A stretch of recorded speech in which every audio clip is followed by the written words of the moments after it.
Lesson 6-এ আমরা যে পোয়েমটা পড়বো তার নাম হচ্ছে mild the mist upon the hill. Mild মানে কি? মৃদু বা হালকা। মিস্ট হচ্ছে আমরা আগেই পড়লাম কুয়াশা। আপান দ্য হিল মানে একটি পর্বতে।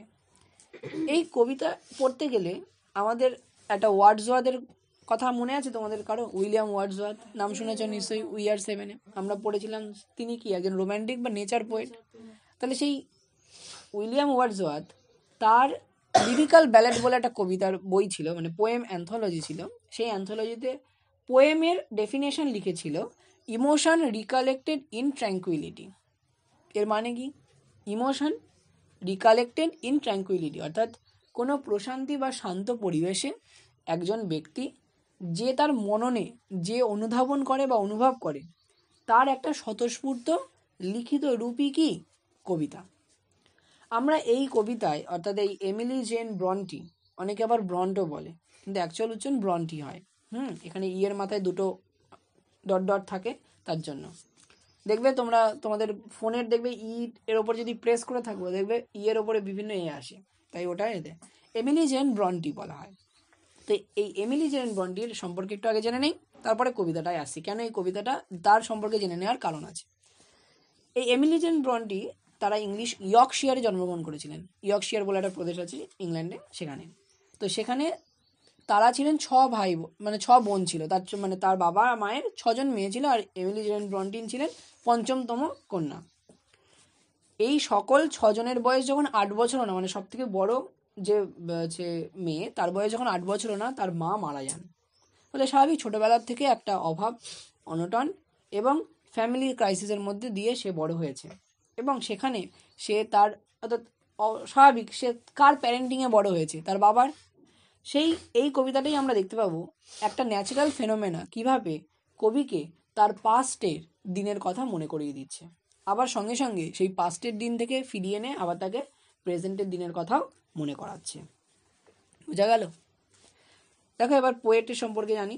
Emily Jane Bronte was an English poet and novelist, best remember for her only novel Wuthering Heights, যেটা আমি বললাম একটু আগেই। Long considered a classic of English literature. এবার এই কবিতা সম্পর্কে কি কনটেক্সট বলছে?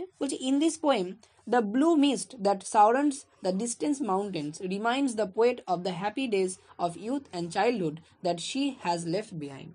তাই বলছে এই কবিতায় যে আমরা এই নীলাভ যে কুয়াশাটা দেখতে পাবো, যেটা কিনা মাউন্টেনের চারিদিকে ঘিরে আছে, সেটা কবিকে কি মনে করিয়ে দিয়েছে? তার পূর্বের অর্থাৎ যৌবন এবং শৈশবের সেই সুন্দর কাটানো দিনগুলোর কথা।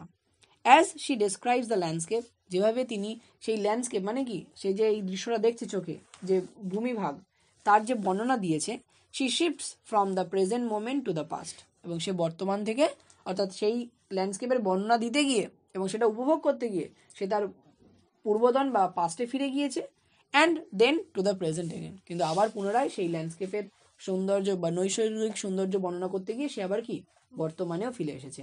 তাহলে কবিতার কনটেক্সট বোঝা গেল। এইবার কবিতাটা পড়ি। দেখো কবিতায় কটা স্ট্যান্জা আছে? 4টে। প্রত্যেকটা স্ট্যান্জায় কটা করে লাইন আছে? 4টে। তাহলে 4টে লাইন বিশিষ্ট কবিতাকে কি বলে? আগের দিনও পড়িয়েছিলাম ওটাতে, হ্যাঁ, কোয়াট্রেন। দেখো, mild the mist upon the hill, telling not of storms tomorrow. তাই বলছে ওই যে এই সিনারিওটা কল্পনা করাটা ঠিক একটু কঠিন। দেখো কুয়াশা কি কোনোদিন নীল হয়? হয় না। তোমরা যদি কোনোদিন কোথাও ঘুরতে গিয়ে থাকো কোনো পাহাড়ি অঞ্চলে বা এলাকায়, যদি একটা জায়গা থেকে দূরের কোনো পাহাড়, ধরো দূর থেকে যদি কাঞ্চনজঙ্ঘা দেখো বা দেখবে একটা তার মধ্যে একটা নীলচে ভাব বা নীলচে রং থাকে। ছবিতেও যদি দেখো তাও দেখবে, খেয়াল করে দেখো যদি থাকে, মানে নীলচে বলতে একেবারে ওই কালারের মতো নীল সেরকম না, মানে তোমার চোখের ভাবে মানে অনুধাবনে একটা নীলচে ভাব থাকে।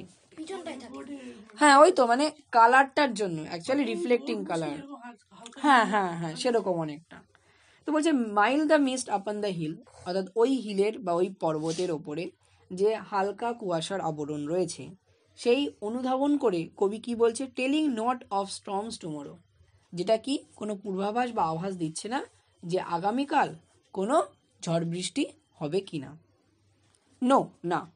The day has wept its fill. Wept মানে কি? কান্না। সে কেঁদে চলেছে। কে কেঁদেছে? দিন। বলছে সমগ্র দিন কেঁদেছে। ফিল মানে কি, তার মন মানে মন পুষিয়ে কেঁদেছে সে, মানে মনের যা কষ্ট দুঃখ সে ঝরিয়ে কেঁদেছে। Spend it store of silent sorrow, তাহলে তার যে নিশ্চুপ বা নিশ্চুপ যে কষ্ট বা দুঃখ ছিল, সেই দুঃখ ঝরিয়ে সেই দিন সারাদিন ধরে কেঁদেছে। তার মানে অ্যাকচুয়ালি কি বলতে চেয়েছে, সারাদিন ধরে বৃষ্টি হয়েছে, হ্যাঁ মানে বৃষ্টি হয়েছে, বোঝা গেছে।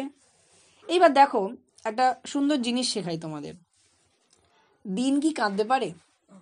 তাহলে কবি এখানে দিনকে কি হিসেবে ব্যবহার করছে, অ্যাজ আ পার্সন, একটা ব্যক্তি। তাহলে মনে রাখবে, কবিতা বা লিটারারি পিসে যখন কোনো নির্জীব অর্থাৎ লাইফলেস কোনো অবজেক্টকে যদি তার মধ্যে লাইফ ইনপুট করে বা তার মুখে কথা বসানো হয় বা বলা হয়, তাহলে সেই লিটারারি ডিভাইসটাকে বলা হয় পার্সনিফিকেশন। কি বলা হয়?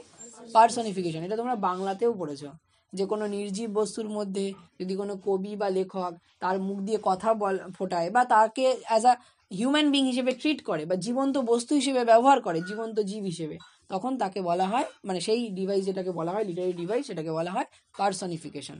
এই জিনিসগুলো আরও অ্যাডভান্স লেভেলে এইচএস লেভেলে শেখানো হয়, তোমাদের এখন থেকে রেডি করছে, তার জন্য বললাম। Spend it store of silent sorrow, তাহলে কি হয়েছে, সে খরচ করেছে, কাটিয়েছে কি, স্টোর অফ সাইলেন্ট সরো, তার যে চাপা দুঃখ বা কষ্ট ছিল, সেই চাপা দুঃখের যে কষ্টের যে ভান্ডার, সেটা সে খালি করেছে। তার মানে সারাদিন ধরে বৃষ্টি হয়েছে। প্রথম স্ট্যান্জা clear. Next স্ট্যান্জা, oh I am gone back to the days of youth, বলছে আমি যেন আমার সেই শৈশবের বা যৌবনের দিন যেন গুলোর কথা মনে পড়ে যাচ্ছে বা ফিরে গেছি সেতে। ইউথ মানে হচ্ছে ওই অল্প বয়সী বা বয়ঃসন্ধিকাল বলো।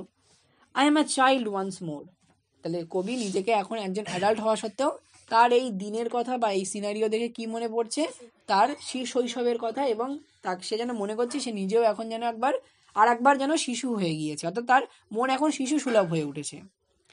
অ্যান্ড নিথ, দেখো কমা দিয়ে নিথ মানে বিনিথ, বিই, ওটাকে হচ্ছে বাদ দিয়ে কমা দিয়ে নিথ লেখা আছে, ওটা হচ্ছে বিনিথ। লিখতে হবে না, তোমাদের ওয়ার্ড নেস্টে লেখা আছে, যেহেতু এটা বোল্ডে দেওয়া আছে তাই। My father's sheltering roof, beneath মানে কি, তলদেশ বা তলায়, কার তলায়, মাই ফাদার্স শেল্টারিং রুফ, কত সুন্দর একটা ইউজ। দেখো বলতেই পারতো ফাদার হাউস বা ফাদার হোম, তার জায়গায় কি বলছে, বাবার আশ্রয় তলে। অ্যান্ড নিয়ার দ্য ওল্ড হল ডোর, এবং আছে কোথায়, সে মনে করছে যেন তাদের সেই পুরনো হল ঘরের দরজার কাছে, বলছে সে নিজেকে মনে করছে। ধরো আজকে বাবা মা রাদার বাবার মাথায় আছে বা বাবার হাতটা আছে বা বাবা ইন প্রেজেন্স আমাদের আছে, তাই আমাদের লাইফের ডিফিকাল্টিজ আমরা কিন্তু বুঝতে পারছি না। যেই দিন সেই বাবার হাতটা সরে যাবে না, সেদিন বুঝতে পারবে হোয়াট ইজ দ্য রিয়েলিটি। রিয়েলিটিটা কি, যদি কারো হয় এরকম, আমি চাই না হোক, বাট ইটস ফ্যাক্ট। এই যে বাবা ফ্যামিলিতে যদি থাকে কারো, যার দেখবি বাবা নেই, এরকম তোমাদের পরিচিত অনেকেই আছে যাদের বাবা নেই, আছে তো পরিচিত যদি কারো থাকে, তাহলে তারা বোঝে যে বাবা না থাকলে কি হতে পারে। তাই বলছে আজকে কবি একজন অ্যাডাল্ট হয়েছে, তার নিজস্ব কি আছে, ক্ষমতা আছে, যাই হোক, তবুও সে কি একটা নিরাপত্তাহীনতায় ভোগে। কিন্তু যখন বাইগন ডেজ, যখন পাস্টে সে যখন বাবার আশ্রয়তলে ছিল, তখন কি তার বা রাদার এখন তোদেরকে দিয়ে বিচার করো বা তোমাদের দিয়ে বিচার করো, যাদের বাবা নেই বা আছে, তোমাদের মধ্যে কন্ট্রাস্টটা কেমন, তাদের চিন্তা আর তোমাদের চিন্তা ভাবনাটা কত দূর, তোমরা আজকে কতটা সেফ ফিল করছো, কোনো চিন্তা আছে কি, কি হবে না হবে, কি হচ্ছে না হচ্ছে, কোথা দিয়ে কি করা যায় কি না করা যায়, সেসব চিন্তা কে বিয়ার করছে, কে বহন করছে, কে বয়ে নিয়ে যাচ্ছে, মা অথবা বাবা, দুজনেই ধরে নিলাম, কিন্তু বিশেষ করে বাবাকেই আমি ধরলাম। তাহলে আজকে কবি কেন তার বাবার কথা মনে পড়ছে, কারণ মনে করো যে কবি সে খুব অল্প বয়সে তার মাকে হারিয়েছে, তাহলে তার সমগ্র জীবন কেটেছে কার আশ্রয়তলে বা ছায়াতলে, বাবার। বোঝা গেল, তাহলে সেখানে যে কতটা সুরক্ষিত ছিল, সেই সুরক্ষার কথাটা এখানে যে মনে করছে, অর্থাৎ সে যে টেনসড ফ্রি, সে যে একটা পিসফুল এবং সিকিওর লাইফ লিড করতো, সেই সিকিওর লাইফটা আজকের দিনে অর্থাৎ একজন অ্যাডাল্ট ইন্ডিভিজুয়াল হয়ে ইনসিকিওর লাইফকে সঙ্গে তুলনা করে সে তার এই পুরোনো দিনের কথা অর্থাৎ বাইগন ডেজের কথা রিমেম্বার করছে। দেখো এইটুখানি বুঝলে কিনা, কবিতার কিন্তু ডিপ মিনিং আছে, তাই প্রত্যেকটা স্ট্যান্ডার ধরে ধরে পড়াচ্ছি এবং ক্লিয়ার করে করে যাবে, কোনো জায়গায় ডাউট থাকলে বলবে। অ্যান্ড নিয়ার দ্য ওল্ড হল ডোর মানে কি, ওল্ড হল ডোর অর্থাৎ ধরে নে এখন যে কবি সে হয়তো খুবই প্রতিষ্ঠিত, তার হয়তো অনেক লাক্সারি আছে লাইফে, বাট সেই লাক্সারি থাকা লাইফে অর্থাৎ বিলাসবহুলতা থাকা জীবনের থেকে তার কাছে ওই কুঁড়ে ঘর অর্থাৎ ছোট পুরনো যে বাড়ি ছিল তাদের, সেই বাড়িটা তাদের কাছে। ধর আজকে কথা প্রসঙ্গে আমার একটা ঘর একটা বারান্দা আছে, একটাই টিভি আছে, আমার অপশান নেই, দেখা যাচ্ছে মা সিরিয়াল দেখছে, আমাকে বাধ্য হয়ে দেখতে হচ্ছে, কিন্তু আমি চাইছি না দেখতে, বা ধর বাবা কিছুটা দেখছে, আমি অন্য কিছুটা দেখবো কিন্তু দেখতে পাচ্ছি না। কিন্তু দেখ তোরা একসাথে আছিস, বাট যখন বড় হবে তো ধর আরও তিন চার তলা ধরতে দেবে ঘর বাড়ি, প্রত্যেকটা ঘরেই ধর একটা করে টিভি আছে, তখন কি এই অপশানটা থাকবে? তখন আমি বললাম ধুর তুমি এটা দেখছো, আমি গিয়ে অন্য ঘরের টিভিতে গিয়ে খেলা দেখছি, মা বললো আমি অন্য ঘরের টিভিতে গিয়ে সিরিয়াল দেখছি। এবার ভাব, যখন ওই পুরোনো দিনে ওই টিভিতে তুই দেখতে না চাইতেও বসে দেখছিস, সেখানে যে কথোপকথন বা একটা সুন্দর মিষ্টি সময় তোরা কাটিয়েছিলিস, সেই সময়টা কি এখন আসবে বা আছে, থাকবে ওই যখন আর তিনটে আলাদা আলাদা টিভিতে তোরা বসে দেখবি? নিশ্চয়ই না। এটাই হচ্ছে ব্যাপার। তাহলে সে সিম্পল ওয়ে অফ লাইফকে ইন্ডিকেট করছে, তার সাধারণ জীবনযাপনের প্রতি সে হয়তো এখন লাক্সারি, হয়তো প্রবাবিলিটি হয়তো এখন লাক্সারি লাইফ লিড করছে, বাট সেই টাইমে তার বাবার যে সম্পূর্ণ জিনিস অর্থাৎ 10টা জিনিস চাইলে হয়তো 2টো জিনিস দিতে পারতো, সেই সময় যে আনন্দ, সেই আনন্দটার কথাই সে মনে করছে। দেখো এবার ক্লিয়ার হলো। Third stanza, I watch this cloudy evening fall. এবার আবার একটা ন্যাচারাল ফেনোমেনা বা সিনারিওর কথা বর্ণনা দিচ্ছেন তিনি। বলছে দেখো, I watch this cloudy evening fall, আমি দেখতে পাচ্ছি এই মেঘময় যে সন্ধ্যাটা নেমে আসছে। After a day of rain, সারাদিনের বৃষ্টির পর দেখবে যেদিনকে সারাদিন মানে বৃষ্টির টাইমে দেখবে সন্ধ্যাটাও তাড়াতাড়ি নামে গরমকালের পরে, তাই বলছে সারাদিন ধরে বৃষ্টির পর একটা ক্লাউডি ইভিনিং যেন অর্থাৎ একটা মেঘময় সন্ধ্যাবেলা নেমে আসছে সারাদিন বৃষ্টি ঝরানোর পরে। Blue mist, sweet mist of summer pall the horizons mountain chain. Horizon মানে কি, দিগন্ত। দিগন্ত তোমরা জানো যেখানে কি হয়, মাটি মানে ভূমিভাগ আর আকাশ মিশে যে রেখায় সেটাকে আমরা হরাইজন বা দিগন্ত রেখা বলি। তাই বলছে দিগন্ত বরাবর যে মাউন্টেন চেন মানে কি, সারি সারি পর্বত শ্রেণীগুলো আছে, সেই সারি সারি পর্বত শ্রেণীগুলোর ওপর যেন কি আছে, ব্লু মিস্ট অর্থাৎ নীলাভ কুয়াশা, সুইট মিস্ট মিষ্টি একটা কুয়াশা, অফ সামার পল অর্থাৎ এই গ্রীষ্মের যেন কি, এখানে পল বলতে অ্যাকচুয়ালি ঘন মেঘের সমষ্টি, বাট এখানে অ্যাকচুয়ালি কভার্ড বলছে, মানে সেই চেন অফ মাউন্টেন্সকে ছেয়ে আছে বা ঢেকে রয়েছে। এবার তোমাদের মনে দেখো কবি এই মিস্টটাকে দুটো অ্যাডজেক্টিভস ইউজ করেছে, একবার দেখো ব্লু, একবার দেখো সুইট। তাহলে তোমার মনে প্রশ্ন আসতেই পারে, ব্লুটার তো আমি এক্সাম্পল মানে এক্সপ্লেনেশন করে দিলাম যে কেন ব্লু বলেছে, কারণ ওটা একটা ভিজিবল ফিলিং, নীলাভ একটা নীলচে নীলচে রং। বাট সুইটটাকে কেন বলেছে, কারণ তার এই মিস্টটাকে দেখে তার কি মনে পড়ছে, তার সেই বাইগন সুইট মেমোরিজের কথা মনে পড়েছে, তাই তাকে তিনি এই সুইট মিস্ট বলে অ্যাডজেক্টিভ করেছেন বা বিশেষিত করেছেন। দেখো থার্ড স্ট্যান্জা ক্লিয়ার। তাহলে আমরা প্রথম স্ট্যান্ডায় কি দেখলাম, তিনি একটা ন্যাচারাল ফেনোমেনা বর্ণনা করলেন, করে তিনি তার কি পাস্টে ফিরে গেলেন। আবার তিনি থার্ড স্ট্যান্ডাতে কি করলেন, আর একটা ন্যাচারাল ফেনোমেনা বর্ণনা করলেন। এইবার আমরা লাস্ট স্ট্যান্ডায় দেখতে পাবো যে তিনি দুটো কন্ট্রাস্টিং স্টেটমেন্টের মাধ্যমে তার পাস্ট এবং প্রেজেন্ট দুটো লাইফকেই হচ্ছে ডেসক্রাইব করছে। দেখো, the damp stands in the long grass green. স্বাভাবিক সারাদিন ধরে বৃষ্টি হয়েছে, তাই একটা আর্দ্র বা স্যাঁতস্যাঁতে ভাব কি আছে, লং গ্রিন গ্রাস অর্থাৎ ঘাসের ওপর রয়েছে। As thick as morning tears মানে কি, সকালবেলা যে শিশির, এখানে মর্নিং টিয়ার্স অর্থাৎ মর্নিং সকালবেলার অশ্রু মানে কি অ্যাকচুয়ালি শিশির, তো তাহলে এখানে লিখে রাখো ডিউ, ওখানে মিনিং করতে চাইছি ডিউ। তাহলে বলছে the damp stands in the long green grass as thick as morning tears. তাই বলছে সেই আর্দ্র বা স্যাঁতস্যাঁতে ভাব যেটা কিনা সেই লম্বা বিস্তৃত ঘাস জমির ওপরে আছে, কিসের মতো, সকালবেলার অশ্রুর মতো বা অশ্রু কণার মতো। তার মানে অ্যাকচুয়ালি কি বলতে চাই, যেখানে শিশির বিন্দু বা ডিউয়ের কথা বলেছে।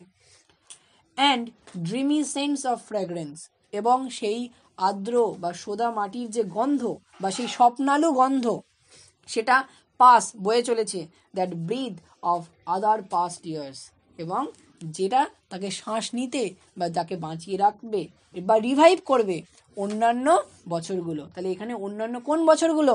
ফিউচার, অর্থাৎ তিনি পাস্ট বা বাইগন ডেজ বা ইয়ার্সের সুইট মেমোরি কালেক্ট করে তিনি সামনের আরও কঠোর জীবন তিনি পেরিয়ে যাবেন বা সামনের আরও কঠোর বছরগুলো তিনি কাটিয়ে দেবেন।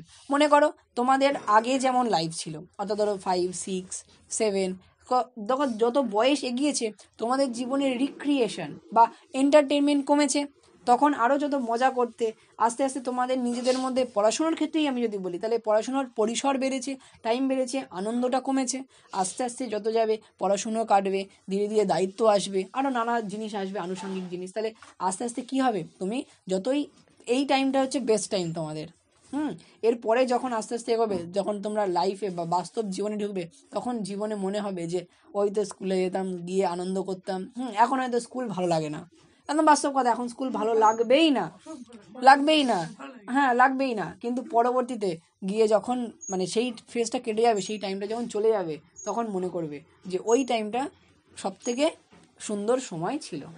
তাহলে এখানে আমরা লাস্ট যে বললাম যে দুটো কন্ট্রাস্ট লাইন কি, প্রথম দেখো কন্ট্রাস্ট লাইনে কি বলছে, আমরা আগে দেখেছি ফুল স্ট্যান্ডা জুড়ে কি একবার সে ন্যাচারাল ফেনোমেনার বর্ণনা দিচ্ছে, একবার সে তার পুরোনো দিনের কথার বর্ণনা দিচ্ছে বা তার ফিলিংয়ের কথা বর্ণনা দিচ্ছে, রিকালেক্টিংয়ের কথা বলছে।